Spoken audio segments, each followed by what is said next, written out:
We got a 1966 Corvette 327, looks like an original motor. 27 from this year had the little bit smaller crank journal diameter, so they would spin a little higher. Later on, in the late 60s, they came out with a little bit bigger crank journal diameter on the 327. Actually, you could swap out the crank from an epilogue to a 350. Some people prefer the earlier model 327 because the smaller journal would spin faster, get a little more revs out of it. Looks all original. When you're talking like you got the GM hose like that with the original type hose clamps.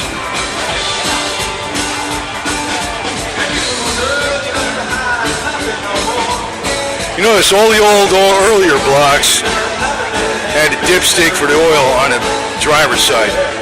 And then later they moved them over there, something I think it was 1980 or something like that, 79, 80.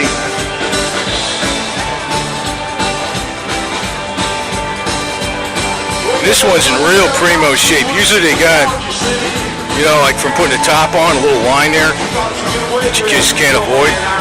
This thing is like this flawless, man. It's a nice color. It's like sort of like a mint green, champagne mint green. I always liked this year the best though, 63 to 67 year. 68, I think they didn't do it justice, you know, 63 to 67 was it. And I did like the 62 because it had this kind of back end and you had a trunk in it. There was one thing about the 62 I liked too.